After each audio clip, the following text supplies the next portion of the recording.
30 de outubro de 1944, Morro de São Quirico, Itália. Pracinha Valdemar tá no chão, ferido e sangrando. Olha para o capacete ao lado e começa a contar os buracos de bala.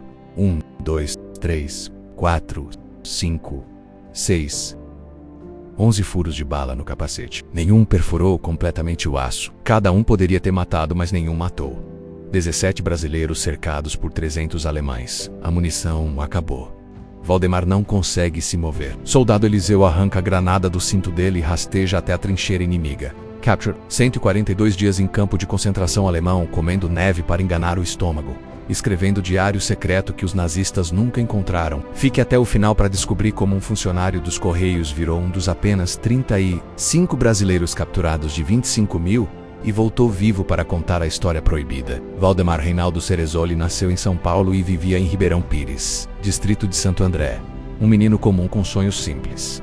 Vida estável, trabalho fixo, longe de qualquer guerra. Conseguiu emprego nos Correios entregando cartas e organizando malotes. Salário modesto, mas constante numa época onde isso significava vitória. A vida era pacata, previsível, acordava cedo e voltava para casa sem imaginar que tudo mudaria. 1941 mudou tudo. Valdemar foi sorteado para o exército aos 24 anos através de alistamento obrigatório. Sem escolha, sem apelação. O funcionário dos Correios virou soldado da noite para o dia. Certidão militar descreveu: resistência física destacada, força de vontade, disciplina. Palavras bonitas no papel, mas Valdemar não queria ser soldado e queria continuar entregando cartas. O Brasil estava neutro na Guerra Europeia, que começou em 1939. Parecia distante demais, problema dos europeus na U do Brasil, até que deixou de ser. Agosto de 1942 trouxe mudança brutal. Submarinos alemães afundaram 5 navios brasileiros em 5 dias, matando 600 pessoas. Corpos boiando no litoral brasileiro, população exigindo resposta. Vargas não teve escolha, e em 31 de agosto o Brasil declarou guerra ao eixo. Agosto de 1943 viu criação da Força Expedicionária Brasileira, AFB, com missão de enviar 25 mil homens para a Itália lutarem ao lado dos aliados contra a Alemanha nazista de Hitler. Maio de 1944 chegou convocação para Valdemar, que estava no exército há 3 anos, achando que ficaria no Brasil treinando e marchando. Mas nome dele estava na lista do primeiro escalão com partida em julho. Preparação foi rápida com treinamento básico e equipamento americano recebido às pressas. Rifle M1 Garand, capacete de aço e uniforme verde-oliva, botas de combate. Pouca ideia do que esperava na Itália contra veteranos alemães que lutaram na Rússia e na França. 29 de junho de 1944, no porto do Rio de Janeiro. Navio General Mann, com 5.800 homens a bordo. No pescoço, todos carregavam placa de identificação com nome, número e tipo sanguíneo para reconhecimento em caso de morte. Valdemar começou a escrever um diário contra as ordens, porque o Ministério da Defesa proibiu os soldados de manterem registros. Mas Valdemar escreveu mesmo assim, 98 páginas com caneta azul, porque precisava registrar e deixar algo para trás caso não voltasse. 2 de julho de 1944, terceiro dia no mar, Valdemar escreveu: faz 3 sábados que estamos enfiados nesse navio. Segundo dizem, chegaremos amanhã. Penso que jamais voltaremos para o Brasil. Porões cheios de ratos, calor sufocante e falta de comida. Soldados dormindo amontoados. Enjoos, doenças, medo constante. 4 de julho trouxe entrada triste. A maior parte dos meus colegas está doente. Eu felizmente estou me acostumando, mas cada dia mais triste porque afastou-me cada vez mais da minha terra com poucas esperanças de tornar a vê-la. 16 de julho trouxe desembarque em Nápoles e primeira visão foi cidade destruída com edifícios arruinados por bombardeios, população faminta, crianças implorando por comida, realidade da guerra que treinamento nunca preparou. Italianos confundiram brasileiros com alemães, por causa dos uniformes verde-oliva muito parecidos, causando pânico nas ruas, até perceberem que tinha negros e pardos nas tropas. Wehrmacht alemão não tinha diversidade racial, então não eram alemães, mas sim brasileiros, trazendo alívio, abraços e agradecimentos. Setembro de 1944 viu FIB posicionada nos Apeninos, nas montanhas da Toscana, com missão de enfrentar linha gótica, sistema defensivo alemão que impedia aliados de avançarem para norte. Valdemar foi promovido a cabo, assumindo mais responsabilidade e aprendendo rapidamente que guerra real não tem nada de glorioso. 4 de setembro trouxe primeira anotação trágica. Hoje morreram mais 2 colegas, um afogado e outro com explosão de mina.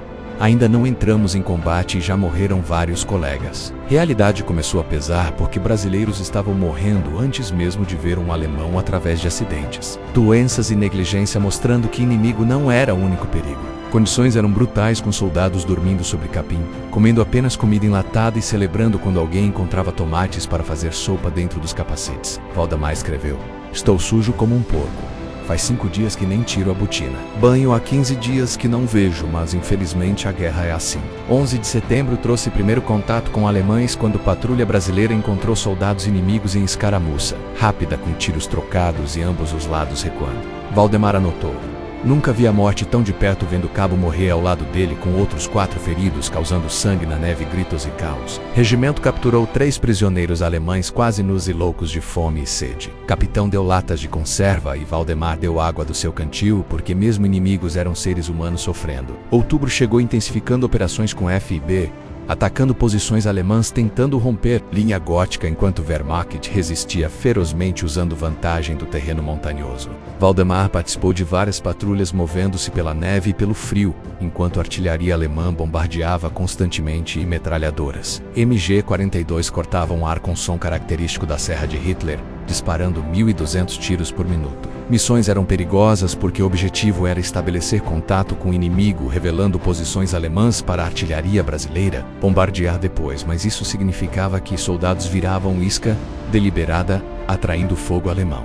Valdemar sobreviveu várias patrulhas vendo companheiros morrerem ou serem feridos enquanto aprendia que guerra é principalmente espera. Medo e tédio interrompidos por momentos de terror absoluto. População civil chocou brasileiros porque vilas estavam destruídas, famílias viviam em ruínas e crianças imploravam por comida.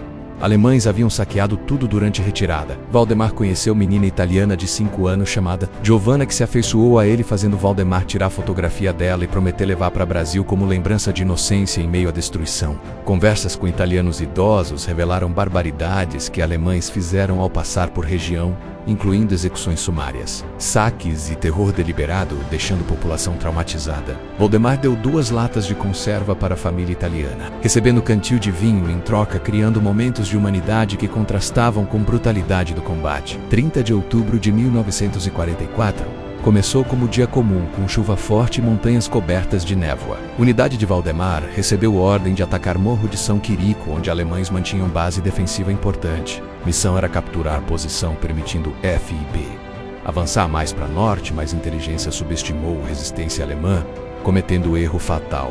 Ataque começou sob chuva intensa, com brasileiros subindo em Costa Lamacenta, enquanto a artilharia preparava terreno bombardeando posição alemã. Valdemar avançava com pelotão quando alemães abriram fogo com metralhadoras e morteiros, fazendo terra explodir ao redor enquanto soldados buscavam cobertura e rajadas uniam sobre cabeças. Brasileiros conseguiram avançar metro por metro, posição por posição, até alcançarem casas próximas ao cume, onde esperavam consolidar posição. Mas contra-ataque veio violento, coordenado e brutal. Infantaria alemã desceu montanha cercando o grupo de brasileiros. 17 homens, incluindo Valdemar, ficaram presos em casa, enquanto 300 soldados alemães cercavam completamente. Situação era desesperadora porque comunicação por rádio falhou, deixando sem possibilidade de pedir reforços ou artilharia de apoio enquanto munição começava a acabar e alemães apertavam o cerco.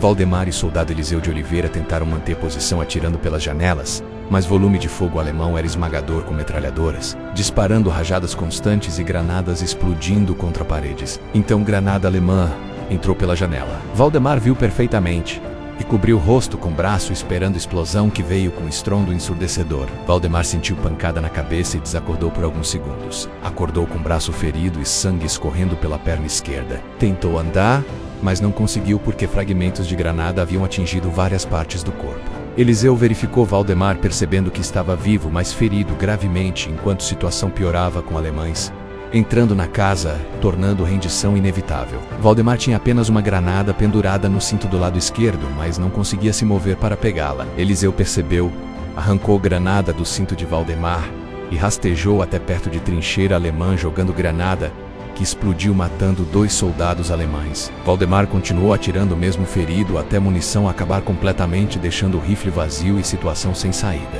Alemães gritaram em alemão, ordenando rendição com metralhadoras apontadas para casa. Valdemar olhou para lado, vendo o capacete caído no chão coberto de buracos. Começou a contar 1, 2, 3, 4, 5, 6, 7, 8, 9, 10, 11 buracos onde balas haviam atingido o capacete, mas milagrosamente nenhuma perfurou o aço completamente. Valdemar percebeu que deveria estar morto porque cada um daqueles tiros poderia ter explodido o crânio, mas capacete salvou absorvendo impactos por centímetros, fazendo diferença entre vida e morte. Eliseu e Valdemar se renderam quando soldados alemães entraram com metralhadoras apontadas gritando HM de Hohe, que significava mãos para cima. Valdemar levantou braços feridos com sangue manchando o uniforme enquanto alemães revistaram verificando armas e granadas escondidas. Dos 17 brasileiros cercados na casa, muitos haviam morrido durante combate e sobreviventes foram capturados virando prisioneiros de guerra. Valdemar foi carregado porque não conseguia andar sozinho, sendo levado para posto de comando alemão para ser interrogado. Enfermeiros italianos que trabalhavam para alemães fizeram o primeiro atendimento, extraindo fragmentos de granada, enfaixando ferimentos e dando água pela primeira vez em horas. O tratamento foi básico, mas suficiente para estabilizar enquanto alemães decidiam o destino dos prisioneiros. Valdemar foi enviado para campo de concentração. Stalag via na Alemanha junto com outros brasileiros capturados, totalizando 35 pracinhas de 25 mil. Viagem foi longa e brutal, com prisioneiros amontoados em vagões de trem, atravessando Alpes com frio intenso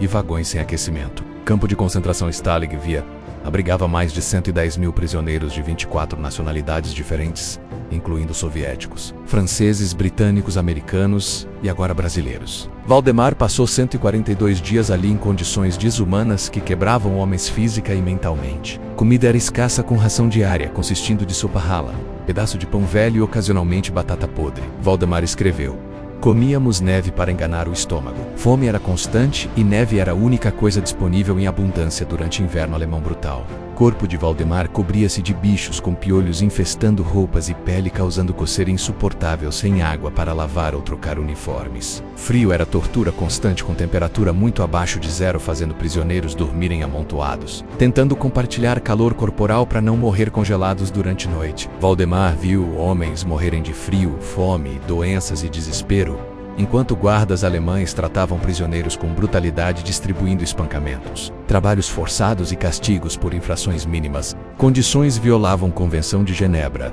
mas guerra estava terminando, e alemães não se importavam mais com regras internacionais. Valdemar testemunhou crueldades que não conseguia registrar no diário porque palavras não cabiam para descrever o horror vivido diariamente. Diário de Valdemar silenciou durante tempo de prisão porque rotina de violência não mais cabia em palavras e concentração mental necessária. Para escrever, desapareceu sob peso de sobrevivência diária. Juventude de Valdemar ficou enterrada na Batalha de São Quirico enquanto o corpo sobrevivia, mas a alma estava presa em mundo de sofrimento permanente. Abril de 1945 trouxe notícias de que guerra estava terminando com exércitos aliados avançando pela Alemanha, enquanto Wehrmacht colapsava rapidamente. 30 de abril viu Hitler cometer suicídio no bunker em Berlim, e 7 de maio trouxe rendição incondicional. Alemanha encerrando guerra na Europa oficialmente. Prisioneiros de Stalag via foram libertados por tropas do general Patton, que chegaram encontrando milhares de homens esqueléticos, doentes e traumatizados. Valdemar pesava 40 quilos a menos que quando foi capturado, com o corpo coberto de feridas, músculos atrofiados e saúde destruída.